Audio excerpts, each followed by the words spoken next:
ఇప్పుడు ఒక బండికి పెట్రోల్ ఎంత అవసరమో మనుషులు పనిచేయాలంటే కూడా మంది అంత అవసరం అన్న. గణేష్ ఫెస్టివల్ అంటే ఫస్ట్ ఏ సాంగ్ గుర్తుకొస్తుంది? జై జై గణేష, జై కొడతా గణేష్ అదొకటి. మళ్ళీ విలేజ్కి వెళ్ళామంటే దండాలయ్య ఉండ్రాలయ్య అదొక సాంగ్. 5 years ఎలక్షన్ కూడా అంత ఉండదు, కానీ ప్రతి వచ్చి వినాయక చవితి మాత్రం 5 years వచ్చే ఎలక్షన్ ఎంత క్రేజ్ ఎంత ఉందో అంత ఉంటుంది. గణేష్ మండపం దగ్గర పడుకున్నప్పుడు నైట్ పూట చేసే క్రేజీ థింగ్స్ ఏంటి? ఫస్ట్ ప్రాంక్ కాల్ చేస్తాం. ఎవరికైనా ఫ్రెండ్ ఫోన్ చేసి, అరే మామ నాకు ఇలా అయిందిరా, మాకు ఇలా అయిందిరా, నాకు డబ్బులు కావాలరా అని చెప్పేసి 9 రోజులు వినాయకుడు ఉండేసరికి వినాయకుడు ఉండడం వల్ల మేము ఒక ఎమోషన్ గా ఫీల్ అవుతాం అనమాట. మన బంధువు, మన తమ్ముడు, మన అన్న వెళ్ళిపోతారని చెప్పేసి ఏడ్చేవాళ్ళం.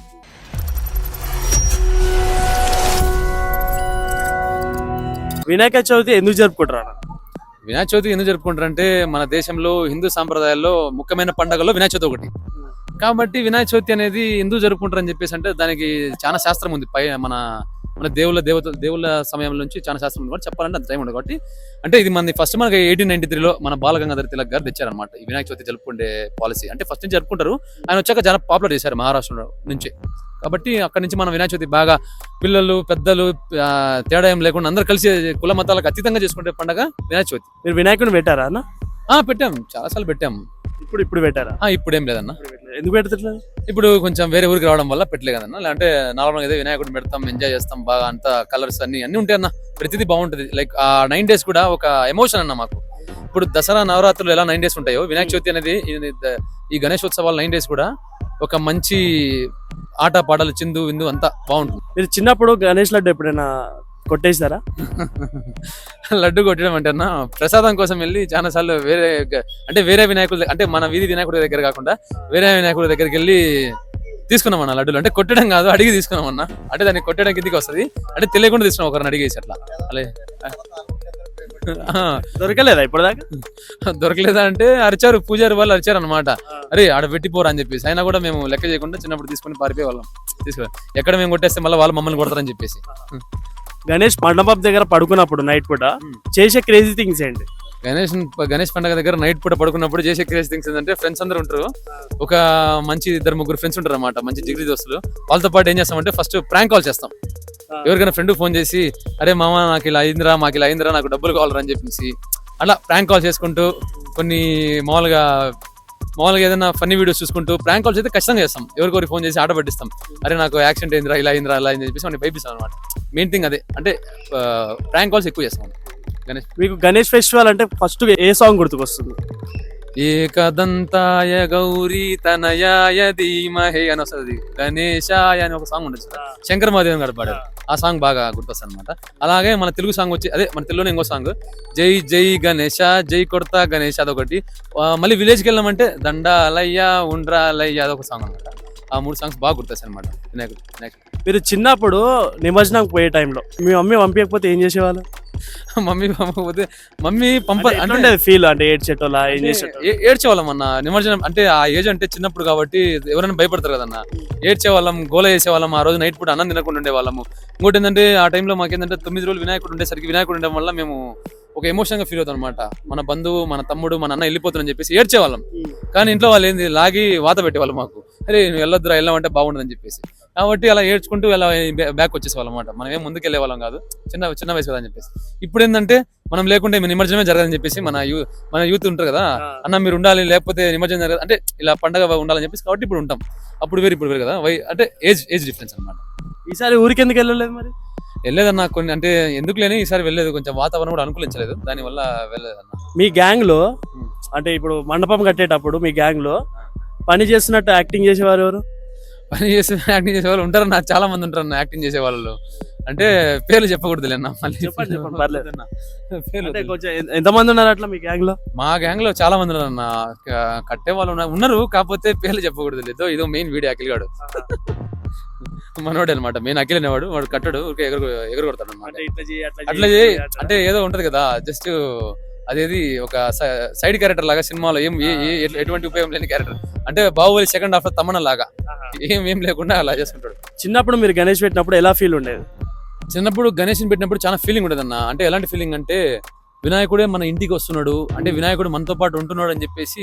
అంటే చిన్నప్పుడు ఎలా అనుకునే వాళ్ళం అంటే, మనకు మెచ్యూర్ అంత లేదు కదా. అప్పుడు ఏమనుకునే వాళ్ళం అంటే, దేవుడు నిజంగా పైనుంచి అంటే మన దగ్గరకు వచ్చి ఒక 9 days మనతో స్పెండ్ చేసి వెళ్తున్నాడు అని చెప్పేసి అని ఒక ఫీలింగ్ ఉండేది. కాబట్టి ఎలా ఉండదంటే ఒక సంతోషమైన వాతావరణం అనమాట. ఒక 3-4 డేస్ నుంచి ఒక ఫుల్ ప్లానింగ్ లో ఉంటాం అనమాట. పిల్లలు యువకులు పిల్లల నుంచి ఢిల్లీ దాకా మొత్తం గల్లీ అంతా నిండిపోద్ది. అరే పండగ వస్తుందని చెప్పేసి ఇప్పటి నుంచి ఒక రకమైనటువంటి ఆట పోటీలు ఎట్లా పెట్టాలి, గేమ్స్ ఎలా కండక్ట్ చేయాలని చెప్పేసి అలా ఇలా అనుకునే వాళ్ళం. కానీ ఇప్పుడు ఏంటంటే పెద్ద ఏమో మనం పాటలు పాడలేం కానీ మనం పెడతాం ఇప్పుడు. కాబట్టి ఆ రోజులు వేరు, ఇప్పుడు పోయినాయి. ఆ రోజులు అంటే పార్టిసిపేట్ చేసే రోజులు పోయినాయి, పార్టిసిపేట్ చేపించే రోజులు వచ్చాయి ఇప్పుడు. గణేశుడు వెళ్ళిపోయిన తర్వాత ఒక ఫీలింగ్ ఉంటుంది కదా, మీకు ఎలా ఉండేది? వెళ్ళిపోయిన తర్వాత చాలా ఫీలింగ్ ఉంటుంది అన్న. ఎందుకంటే ఇప్పుడు వినాయకుడు అంటే 9 రోజులు మనతో ఉన్న ఎమోషన్ అన్న. చెప్పాలంటే ఈ పండుగ మనం చేసుకోవడానికి ఆలోచించకూడదు ఫస్ట్ థింగ్. మిగతా పండుగలు ఏమో కానీ మిగతా పండుగ కూడా చేసుకోవాలి, కానీ ఎస్పెషల్లీ వినాయక చవితి అనే పండుగ మనం జరుపుకోవాలా లేదా అని చెప్పేసి ఆలోచించకూడదు. ఖచ్చితంగా అంటే జరుపుకోవడం అంటే నీ సందర్భం సరిగ్గా అంటే అట్లీస్ట్ వినాయకుడి దగ్గరికైనా వెళ్ళి రావాలి.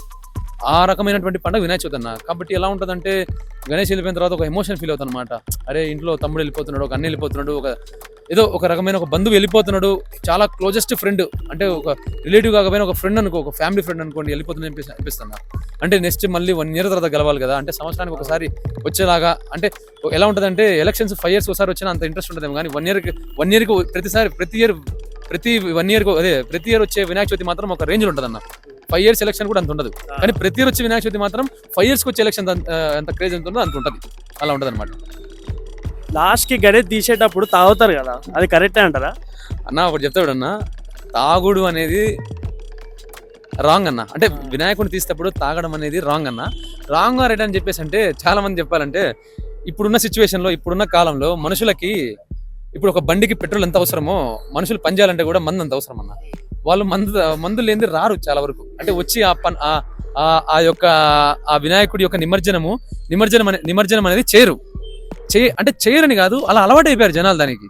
ఆ మందు పోయింది అక్కడికి రాకుండా ఉండడం, మందు ఉంటేనే మేము వచ్చి ఆ వినాయకుడిని చేస్తాము తీయడం అని చెప్పేసి. ఎందుకంటే ఇంకోటి ఏంటంటే చాలా మంది వినాయకుడి నిమజ్జనం అంటే ఫస్ట్ థింగ్ ఏంటంటే డాన్స్ వేయాలా. డాన్స్ చేద్దామంటే ధైర్యం ఎడికి రాదు. చుక్క పడిందంటే ఆటోమేటిక్ గా కాలు కదులుతుంది. ఎలాంటి డాన్సర్లు కూడా అవసరం లేదు, ఇప్పుడు కొరియోగ్రాఫర్లు కూడా అవసరం లేదు. మనమే అయిపోతాం. Rakesh master, Shekhar master, Rakesh master మనమే అయిపోతాం. మనమే డాన్స్ విచిత్రంగా చేస్తాం. కాబట్టి తాగుడు అనేది కరెక్ట్ కాదు. కాకపోతే తాగకుంటే వీళ్ళేమో చేయరు, కాబట్టి ఎవరినేమనలేము, వాళ్ళనేమో అది తప్పనిలేము. ఎందుకంటే మన హిందూ సాంప్రదాయం ప్రకారం అయితే తాగుడు అనేది లేదు. తాగి దేవుడి దగ్గర రావడం ఇలాంటి చేయరు. కానీ అది లేకపోతే మన వాళ్ళేమో రారు, కాబట్టి ఏం చేయలేం కదా. అలాంటి పరిస్థితులు ఏం చేస్తావు, ఖచ్చితంగా వాళ్ళకి తప్పదు, ఇంకా కంటిన్యూ చేయాల్సింది ఇలానే. కాకపోతే భవిష్యత్తులో ఇది తగ్గిస్తే చాలా బెటర్. ఇప్పుడున్న యూత్కి మనం చెప్పే మెసేజ్ ఏంటంటే తాగితేనే పండుగలు జరగాలి, ముక్క ఉంటేనే పండుగలు జరగాలని చెప్పేసి పాలసీ మానుకొని మన ధర్మం ప్రకారం మనమైనా ఇప్పటి నుంచి మారి ముందుకు రావాలి. ఏదైనా పని చేయడానికైనా ఏదైనా దేవుడి దగ్గర చేయాలంటే. కాబట్టి నిమజ్జనానికి వీలంత వరకు తాగకుండా వెళ్ళాలని మనస్ఫూర్తిగా కోరుకుంటున్నాం. ఇప్పుడు ట్యాంక్ బండ్ అనేది కొంచెం గలీజీ వాటర్ కదా, అక్కడ వేయడం కరెక్ట్ అంటారా? అంటే మనకి సోర్స్ వెళ్ళినప్పుడు ఏం చేయలేమన్నా. అంటే ఇప్పుడు పాండ్స్ కూడా కడుతున్నారు కదా. మీరు అన్నది కరెక్టే. ఇప్పుడు మీరున్నారన్న, మీ ఇంటి దగ్గర బస్ స్టాండ్ ఏమో ఇది హైదరాబాద్ లాంటి మహానగరంలో మీరు ఉండేది కేబిహెచ్పి అయితే హైదరాబాద్ బస్ స్టాండ్కి వెళ్ళి బస్ ఎక్కుతారా, కేబిహెచ్పిలో బస్ ఎక్కుతారన్న? కేబిహెచ్పిలోనే వెళ్తారు, మీకు అనుకూలం అదే దగ్గర కాబట్టి. ఇప్పుడు హైదరాబాద్ బస్ స్టాండ్కి వెళ్ళి బస్ ఎక్కాలంటే ఎంత దూరం ఉందన్న, డిస్టెన్స్ చాలా ఉంటుంది.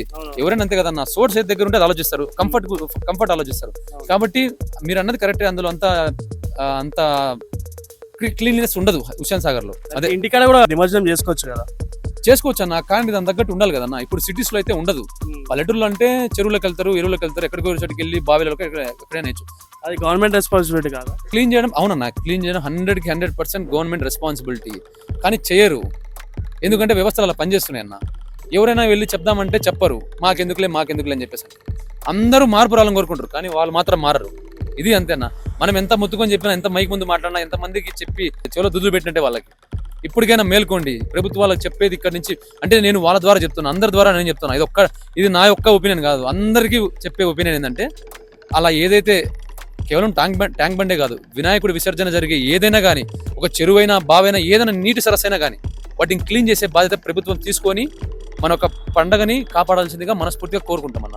హుస్సేన్ సాగర్ ఎప్పటికైనా క్లియర్ అవుతుంది అంటారా? అవుద్దన్న, మనసు ఉంటే మార్గం ఉంటుందని చెప్పేసి మన పెద్దలు చెప్పారన్న. కానీ మనసు పెట్టాలి, మనసు పెడితే మార్గం ఖచ్చితంగా కనపడుతుంది, కానీ పెట్టరే. ఎప్పటికల్లా వస్తుంది అనుకుంటారు? ఇది చెప్పలేమన్నా, నిజంగా చెప్పలేమన్నా. గవర్నమెంట్ వస్తే క్లీన్ అవుతుంది అనుకుంటారు? అంటే గవర్నమెంట్ అంటేనా ఒకటన్నా, అది ప్రజలకి ఇద్దామన్నా. ఏ గవర్నమెంట్ వాళ్ళు గెలిపించుకుంటే క్లీన్ అవుతుంది, అది ప్రజలకి ఇద్దాం. ఎందుకంటే దానివల్ల అవస్థలు అంటే అంటే ఇప్పుడు వర్షాలు వస్తే మొత్తం అంతా నిండిపోతుంది అనమాట. నిజమే అన్న, వర్షాలు వస్తే మొత్తం నిండిపోతుందని మీరన్న పాలసీకి వెళ్దామన్నా. వర్షం వస్తుందంటే మొత్తం నిండిపోతుందంటే ఇప్పుడు మీరు అంటున్నారు కదా, వర్షం వస్తే మొత్తం నిండిపోతుంది. నిండిపోవడం అనేది ఎందుకు అంటే నిండిపోతుంది ఎందుకంటే ఒకప్పుడు మన హైదరాబాద్ అనేది రాళ్ళు, రప్పలు, గుట్టలు, ముళ్ళు, ముంపలు ఉండేటి. ఇలాంటి సిచ్యువేషన్ లో ఎక్కడెక్కడి నుంచో వచ్చి కంపెనీస్ పడ్డాయి, మనుషులు ఎదిగారు, మనుషుల మైండ్ మారింది, ఇక్కడే సెటిల్ అయిపోయారు. వేరే రాష్ట్రం నుంచి కూడా వచ్చి ఇక్కడ ఉంటున్నారు. మరి ఉంటున్నప్పుడు వాళ్ళు ఉండడానికి ఎక్కడ ఉంటారన్న? రాళ్ళు, రప్పలు ఉండలేరు కదా. నీళ్ళు ఎక్కడైతే స్టోరేజ్ అవుతున్నాయో అక్కడికే వచ్చి వాళ్ళు ఇల్లు కట్టేసుకున్నారు. అవన్నీ కబ్జా అంటారా? కబ్జాని మనం చెప్పలేమన్నా. అన్న ఒకటి చెప్తా చూడన్న, గవర్నమెంట్ ఇవ్వదు కదా అవి ల్యాండ్స్. అవునన్నా, మీరు అన్నది కూడా కరెక్టే. గవర్నమెంట్ ల్యాండ్ ఇవ్వదు, కానీ గవర్నమెంట్ పర్మిషన్ ఇస్తే కదన్న కట్టేది. దానికి రిజిస్ట్రేషన్ ఉంటది. అంటే గవర్నమెంట్ తప్పు అంటారా? అవునన్నా, తప్పు అంటే నేను చెప్పేది ఏంటంటే అన్న, గవర్నమెంట్ తప్పన్నా. అలాంటప్పుడు మనం ఇంత ఇబ్బంది పడతామని ఫ్యూచర్ లో తెలిసినప్పుడు గవర్నమెంట్ అప్పుడు ఇవ్వకూడదు కదా. దానికి ఎంతో కష్టపడి వాడు ఇల్లు కట్టుకుంటాడు.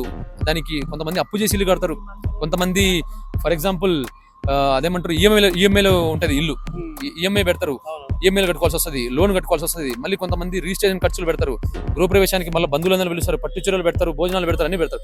ఇన్ని చేసిన తర్వాత కూడా గవర్నమెంట్ ఇప్పుడు వచ్చి తప్పు మీదంటే వాళ్ళు ఏం చేస్తారన్న సామాన్యుడు?